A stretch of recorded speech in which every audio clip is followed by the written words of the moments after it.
Good morning students, welcome to my YouTube channel basic concept of physics. पिछले class में हम लोग law of motion के बारे में Newton's first law of motion पढ़े थे, उसका एक्सप्लेनेशन भी पढ़ गए थे और Newton's first law of motion भी बता चुके थे कि उस लॉ से एक फोर्स का डिफिनीशन यानी कि बल की परिभाषा और एक एनर्सिया का डिफिनीशन यानी कि जड़त्व की परिभाषा मिलती है। तो उसमें एनर्सिया के बारे में हम बताए थे कि इस क्लास में हम लोग को डिटेल जानना है कि एनर्सिया क्या है, वह किन किन बातों पर निर्भर करता है और उसका जो फिजिकल इंटरप्रिटेशन होता है वह कैसे होता है। तो आज हम लोग का जो टॉपिक है वह है एनर्सिया। तो आइए हम लोग पढ़ते हैं कि एनर्सिया क्या है। तो हमारा टॉपिक है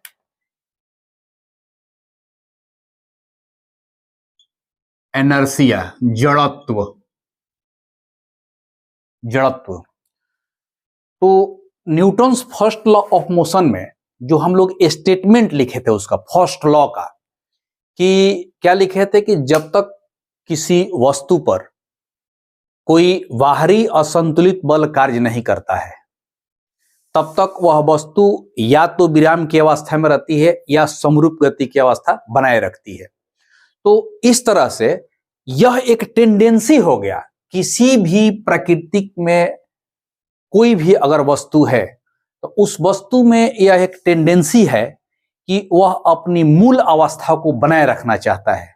वो तब तक बनाए रखना चाहेगा जब तक कि उस पर कोई बाहरी, कोई एक्सटर्नल इम्बैलेंस फोर्स काम नहीं करे। तो यह एक टेंडेंसी जो है वह पूरे प्राकृतिक में सभी वस्तुओं में होता है। उस टेंडेंसी को ही कहा जाता है एनर्सिया। यानी कि क्या हुआ कि यहां एक लैंग्वेज है कि जब तक किसी वस्तु पर कोई बाहरी बल कार्य नहीं करता है तब तक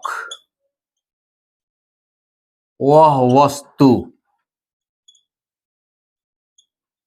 अपनी मूल अवस्था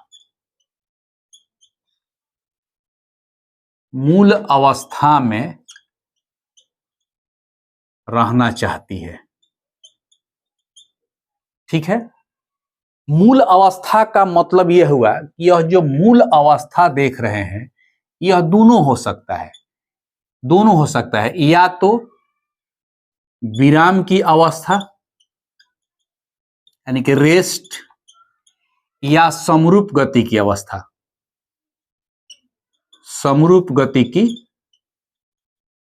यानी कि यूनिफॉर्म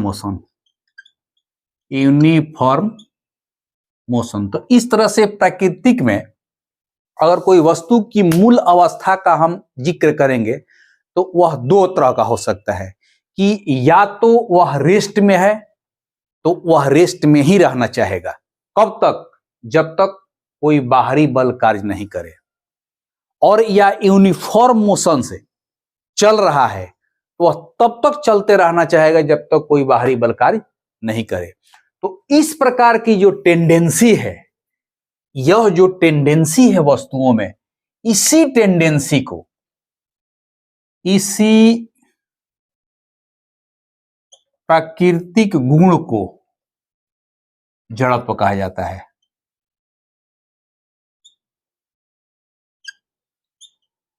यानी कि एक तरह से प्राकृतिक प्रदत्त यह एक गुण है जो प्राकृतिक के सभी वस्तुओं में पाया जाता है। अब यहीं पर एक आ गया कि जो जड़त्व का गुण है, जो एनर्शियल प्रॉपर्टी है, वह इस प्राकृतिक के सभी वस्तुओं में पाया जाएगा। छोटा से छोटा इलेक्ट्रॉन हो तब, या बड़ा से बड़ा बृहस्पति ग्रह हो तब, सब में प्राकृतिक के सभी वस्तुओं में जड़त्व का गुण पाया जाता है। ये बात दिमाग में नोट कर लीजिए। अब यहां पर स्थिति उत्पन्न हो रही है कि यह किन किन बातों पर निर्भर करता है। तो किसी भी वस्तु का जड़त्व, पिछला क्लास में हम बताए थे कि किसी भी वस्तु का जड़त्व जो एनर्शिया है वह उसके मास पर, उसके द्रव्यमान पर निर्भर करता है। मतलब कि जिस वस्तु का द्रव्यमान ज्यादा, जिसका मास ज्यादा, उसका जड़त्व ज्यादा, जिसका मास कम, उसका जड़त्व कम। यानी कि यहां स्पष्ट हो गया कि inertia depends on the mass of the body। किसी फॉरेन राइटर का अगर किताब आप पढ़िएगा तो उसमें सब जगह मास को मास न लिख करके इनर्शिया लिखता है। तो इससे यह भी स्पष्ट हो गया कि जो इनर्शिया है वह मास है। अब क्या मतलब यह होगा कि जितना ही अधिक मास होगा, यानी कि greater the mass larger will be inertia. यह दिमाग में बैठा लेना है कि जिस वस्तु का मास अधिक होगा उसमें जड़त्व का गुण अधिक होगा, जिस वस्तु में मास कम होगा उसमें जड़त्व का गुण कम होगा। अब जैसे मान लीजिए कि यहां पर एक वस्तु है A, इसका वजन है 50 kg। यहां पर एक वस्तु है B, इसका वजन है 75 kg। ठीक है, दोनों रेस्ट में है। ठीक है, तो अब पूछा जाएगा कि दोनों में से किसका जड़त्व ज्यादा होगा, तो जिसका मास ज्यादा है उसका जड़त्व ज्यादा होगा। अब यहां पर सबसे दो चीजें उत्पन्न हो रही है कि जो यह मूल अवस्था है यह दो प्रकार की होती है, एक रेस्ट पोजीशन और एक यूनिफॉर्म मोशन। तो इस दोनों के कारण जो उत्पन्न होगा जड़त्व इनर्शिया वह दो प्रकार का हो जाएगा। अगर रेस्ट पोजीशन के कारण अगर कोई इनर्शिया बॉडी में है तो उसको बोलेंगे स्टैटिक इनर्शिया, विराम जड़त्व। और यूनिफॉर्म मोशन के कारण जो उसमें जड़त्व है तो उसको बोलेंगे काइनेटिक इनर्शिया, गतिक जड़त्व।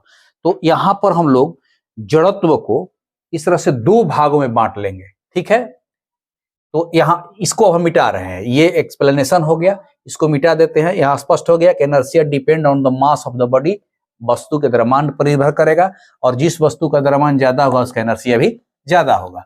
अब यहीं से हम दोनों जड़त्वों को आपको डिफाइन कर देते हैं। देखिए, तो यहां पर हम स्पष्ट हो गया कि इस कारण से, यानी कि विराम अवस्था में अगर कोई वस्तु है तो उसके कारण जो जड़त्व उत्पन्न होता है उसको बोलते हैं स्टैटिक इनर्शिया, स्थैतिक जड़त्व, या हिंदी में एक और आता है विराम जड़त्व। इस अवस्था के कारण जो जड़त्व है उसको बोलेंगे काइनेटिक इनर्शिया।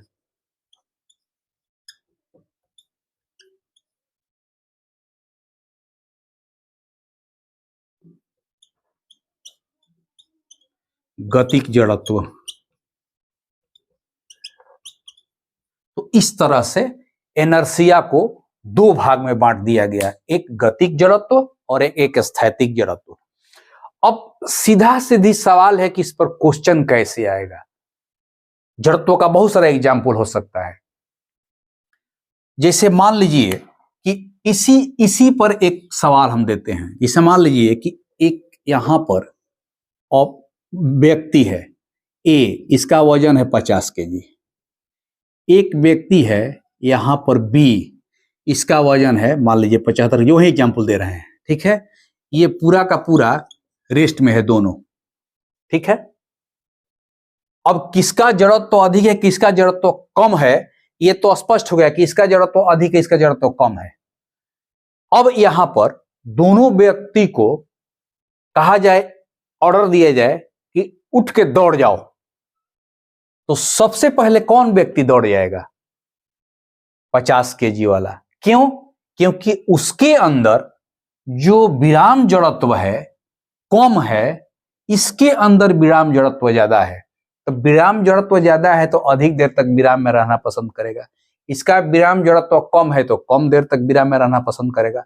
अगर दोनों को रैंडमली कहा जाए कि उठ के दौड़ जाओ तो ये पहले दौड़ जाएगा और ये थोड़ा बाद में दौड़ेगा।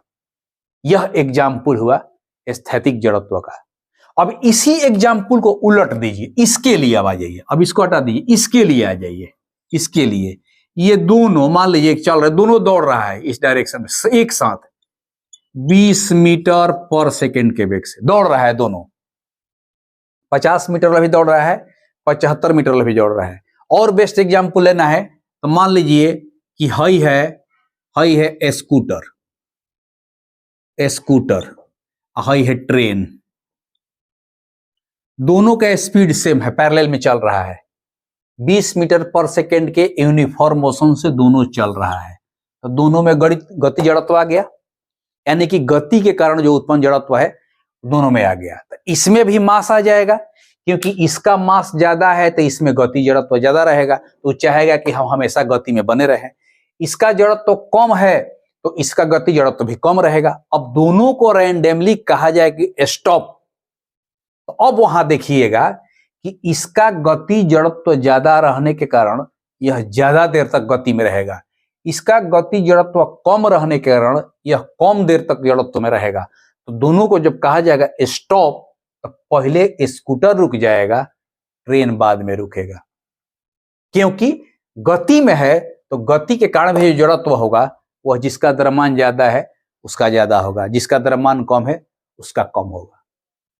और इसका बेस्ट एग्जाम्पल, जैसे मान लीजिए फैन है, तो एक फैन लगा दीजिए बड़ा डायना वाला और एक फैन लगा दीजिए छोटा डायना वाला, और दोनों को सेम वोल्टेज पर एट ए टाइम चालू कर दीजिए। आप देखिएगा कि जैसे ही आप चालू कीजिएगा तो छोटा डायना वाला का स्पीड तुरंत पकड़ लेता है और बड़ा डायना वाला का स्पीड बाद में पकड़ता है। कारण क्या कि जब दोनों रेस्ट में था तो दोनों का रेस्ट एनर्सिया जो था, जिसका द्रव्यमान ज्यादा था वो उसमें रेस्ट एनर्सिया ज्यादा था, जिसका द्रव्यमान कम था उसमें रेस्ट एनर्सिया कम था।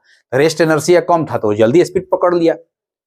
अब इसको उल्टा सोचिए, मान लीजिए कि दोनों पंखा चल रहा है सेम स्पीड से और दोनों के स्विच को एक पे काट दिया, लाइन देना बंद कर दिए। आप देखिएगा कि जो छोटा डायना वाला पंखा है वह जल्दी बंद हो जाएगा, बड़ा डायना वाला जो पंखा है वह कुछ देर तक चलने के बाद बंद होगा। कारण कि जब वो मोशन में है तो उसमें काइनेटिक एनर्सिया है, और काइनेटिक एनर्सिया भी कहता है कि जिसका द्रव्यमान ज्यादा उसका एनर्सिया ज्यादा। तो यह जो है सेम चीज आपका स्कूटर और ट्रेन वाला आ गया। तो इस तरह से कहीं भी एनर्सिया को डिफाइन करना होगा तो सिंपली एक लाइन का क्वेश्चन है कि जिसका मास ज्यादा उसका एनर्सिया ज्यादा, चाहे वो काइनेटिक एनर्सिया हो चाहे वो स्टैटिक एनर्सिया हो। ये हो गया एनर्शियल फ्रेम। अब इस एनर्सिया का बहुत सारा एग्जाम्पल आ सकता है। जैसे मान लीजिए क्वेश्चन पूछता है कि गाड़ी में हम बैठे हैं, गाड़ी चल रही है, ब्रेक लगाते ही हम आगे की ओर क्यों झुक जाते हैं? तो हम जान रहे हैं कि गाड़ी जब चल रही है तो उसके साथ हम भी मोशन में है, तो हमारे अंदर काइनेटिक एनर्सिया है। लेकिन जैसे ही गाड़ी ब्रेक लगाई तो गाड़ी रुक गई, तो जितना हिस्सा हमारा गाड़ी में सटा हुआ है वह भी रुक गया। तो शरीर का आधा हिस्सा तो रुक गया गाड़ी के साथ, लेकिन आधा हिस्सा गति जड़त्व के कारण तो मोशन में है, तो वो आगे की तरफ बढ़ने का प्रयास करेगा तो आगे फेंका जाएगा आदमी। या मान लीजिए गाड़ी में बैठे हैं, गाड़ी रेस्ट में है, गाड़ी अचानक चल दी, तो जब अचानक चल देगी तो हम पीछे को फेंकाए जाएंगे। क्यों? क्योंकि जैसे ही गाड़ी चलेगी तो हमारा बॉडी जो सटा हुआ है गाड़ी के साथ वो आगे निकल जाएगा, लेकिन पूरा जो बॉडी हमारा पहले से स्टैटिक एनर्सिया में था उसमें तो आधा हिस्सा स्टैटिक में रहना पसंद करेगा, तो पीछे वाला जो नीचे वाला हिस्सा है वो आगे निकल गया और पीछे वाला पीछे फेंका जाएगा। ये हो गया। चलती हुई ट्रेन से उतरना खतरनाक है। क्यों? हम जान रहे हैं कि चलती हुई ट्रेन में जब हम हैं तो काइनेटिक एनर्सिया है, ट्रेन चल रही है तो हम भी चल रहे हैं ट्रेन के साथ, हमारे अंदर एनर्सिया है, काइनेटिक एनर्सिया। अब जैसे ही हम चलती हुई ट्रेन से उतरेंगे, प्लेटफॉर्म पर पैर रखेंगे तो पैर तो हमारा रेस्ट में आ जाएगा, लेकिन बाकी बॉडी जो है काइनेटिक एनर्सिया कारण आगे बढ़ने का प्रयास करेगा तो हम फेंका जाएंगे। इसीलिए आप ध्यान दीजिएगा कि प्लेटफॉर्म पर कुछ व्यक्ति जो है, जो चलती हुई ट्रेन से, ट्रेन धीमा होता है तो जब चलती हुई ट्रेन से उतरता है तो उतरने के साथ कुछ दूर तक ट्रेन में दौड़ता है। क्यों दौड़ता है? वह अपने काइनेटिक एनर्सिया को धीरे धीरे स्टैटिक एनर्सिया में कन्वर्ट करता है। अगर एक पे रुक जाएगा तो उसका पैर तो रुक जाएगा, बाकी शरीर जो है मोशन में फेंका जाएगा। तो इसलिए जब वो ट्रेन से उतरता है तो ट्रेन के साथ कुछ दूर तक दौड़ता है ताकि उसका जो काइनेटिक एनर्सिया हो धीरे धीरे मिनिमाइज कर ले। तो इस तरह से बहुत सारा ऐसा एग्जाम्पल है। पूछता है कि घोड़सवार घोड़ा पर चल रहा है, जब घोड़ा पर से वो जंप करता है तो फिर कहाँ गिरेगा? आगे गिरेगा कि घोड़ा से पीछे गिरेगा, घोड़ा पर गिरेगा? वो घोड़ा पर ही गिरेगा, क्योंकि जब दौड़ रहा है घोड़ा तो उसके साथ इसका बॉडी भी मोशन में है। उछल भी गया तो मान लीजिए कि यहाँ से बाजू उछल भी गया, अब मोशन ऐसे जा रहा है तो भी साथ साथ जाएगा, फिर यहाँ पे गिरेगा। तो इस तरह से इनर्शिया का बहुत सारा एग्जाम्पल हमारे दैनिक जीवन में है।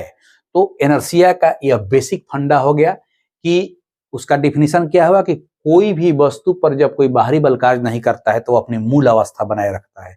इसी गुण को कहते हैं इनर्शिया। यह इनर्शिया प्रकृति के सभी गुणों में पाया जाता है। मूल अवस्था दो तरह की हो सकती है, विराम की अवस्था और यूनिफॉर्म गति की अवस्था। विराम की अवस्था कारण जो इनर्शिया होगा बोलेंगे स्टैटिक इनर्शिया, स्थैतिक जड़त्व।